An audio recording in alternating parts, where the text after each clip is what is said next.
What's going on, everyone? Welcome back to Picks and Roll DFS. Quick recap from yesterday where we went 1-2. Unless you swapped the Josh Jacobs rush yards and receiving yards for the anytime touchdown, then it would be 2-1. Eckler unfortunately went down late, and they believe that it will be a torn Achilles. Hoping the best for him, especially at this point in his career. Now, we didn't do our standard or our normal WNBA plays, as I had mentioned, because although there were a lot of games, they weren't giving us a lot of lines, a lot of options for those games early. So I just wanted to avoid those, especially being that it was the last games of the regular season. So playing time for starters was going to be volatile. So we'll be back to our WNBA plays for the playoffs, which start on Sunday. And then, of course, when NBA season rolls around, we'll be in heavy rotation with those plays. But for now, I have today the best MLB and college football picks for Friday, September 12th. Although our free picks didn't hit yesterday, our round robin and the premium went absolutely nuts. Complete sweep on all 7 plays. As you can see here, we hit all 7 plays. Easy cash. So, joining the Winnable is where the real money lays. If you really want to build your roll, join my Winnable. Of course, an easy way to do that is by signing up with Betr. Not only are you going to get a free $10 just for signing up and up to a $200 bonus on your first deposit, you'll also get a free Justin Jefferson pick where he only needs to get 1 yard of receiving or 1 receiving yard. You send me a screenshot of your new sign up from Betr to my email at picksandrolldfs@gmail.com, and I'll give you a free month in my Winnable. And we can start to build your roll. For today, let's get into our first play. Now, you want to make sure that you are locking this in now because this MLB play starts in the early slate, so don't wait. And we have, for the first play, Seiya Suzuki going lower than 1.5 total bases. Now, he's facing Tampa, and as we can see in our data, over the past year, he's cleared this line twice, 2 out of 3, 67% rate. We can also see in his last 10, he's cleared this line 9 out of 10 for a 90% rate. Last 20, he's cashed this line 17 out of 20 times for an 85% rate. And on the year as a whole, he's cashed this line 82 out of 139 games for 59%. Within those games, averaging 1.78 in a median, exactly where we want it to be at 1. We can see there were a lot of high games earlier on in the season, but this kind of fizzled off lately, especially in the summer. We can see around like July 19th, there was less outliers in terms of these great out and more of the lines cashing and a lot lower scoring games for the Cubs. We can also see from the insights that Suzuki has failed to exceed 1.5 bases in 12 straight games at home, only averaging a half a base per game.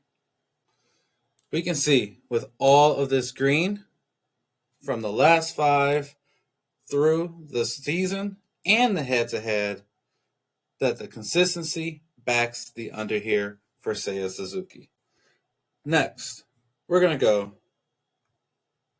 with Dean Connors going higher than 1.5 receptions.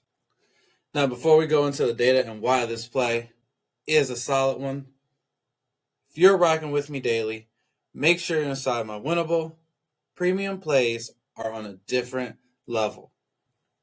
Now let's see how this play has looked over this year and a little bit of data from last year.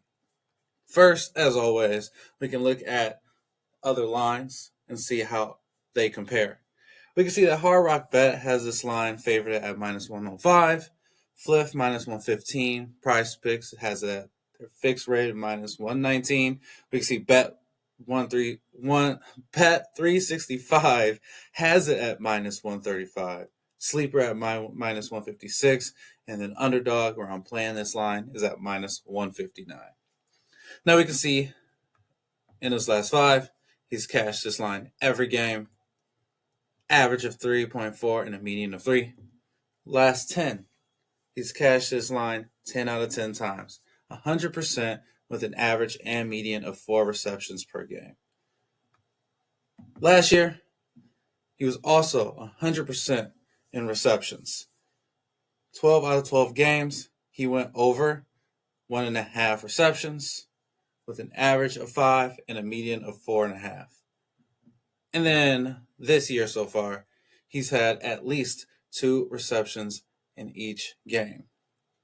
Now, Colorado's reception defense is pretty solid. They're ranked 38th, only allowing 15.5. But this line is really low at the moment at 1.5, and that's why this is a solid play and great value for Dean Connors. Our last play for today is going to be Jace Brown going lower than 6.5 receptions. Before we get into the reason why, just a quick reminder, new users on Betr, get the Justin Jefferson free square, half a receiving yard, when you sign up with code DIME. Screenshot it, send it to me, and I'll add you to VIP for a free month. All right, now let's look at Jace Brown's reception data. Now, if we look at the last 5, we can see that he's cashed this line 4 out of 5 times for an 80% rate. He did have one game, Notre Dame, where he went absolutely nuts, had 12 receptions. We can see that that's in an outlier compared to the rest of the games, where he has only been averaging in those last 5 about 5 receptions and a median of 4. Then we can look at the last 10, same thing. Cashed all the lines, 9 out of 10, except for the one outlier against Notre Dame, where he had 12. Otherwise, still that average of 4.3 and a median of 3.5. We do have a head-to-head opportunity from last year, where he did, of course, cash this line. Again, only having 3 receptions in that game. Let's look at last year's data, where we could also see that the entire season, this line would have been cash. Every game he's gone under 6.5 receptions last season.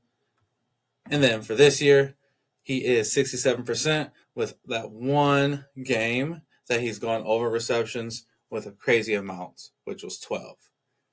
We can also see that there's been some line movement since this line is open. At 6.5, it's dropped down to 5.5 and going back up to 6.5. So you want to make sure that we're grabbing this as quick as we can. Although I believe that if it does drop back down to 5.5, I would still consider this a solid play, especially since for the most part, he's really only getting about 9 to 10 targets a game. We do see that Arizona's reception defense is kind of on the lower tier, ranked 67, and receptions allowed for 18. But if we see his data over the past year, those receptions, even this season, have not been that consistent, right? Like, he gets those targets, but he's not getting every catch. He has only had one outstanding game. And this was a close game. All these games were close, and this is the only one in which he went well above his line of 6.5, which is why I believe this to be a solid play. So let's recap today's plays. We have Seiya Suzuki going lower than 1.5 total bases. We have Dean Connors going higher than 1.5 receptions. And we have Jace Brown going lower than 6.5 receptions. That's today's 3-pack. Remember, free plays are just the appetizer. The premium winnable plays are where we sweep the board. Join today, and as always, let's build that roll.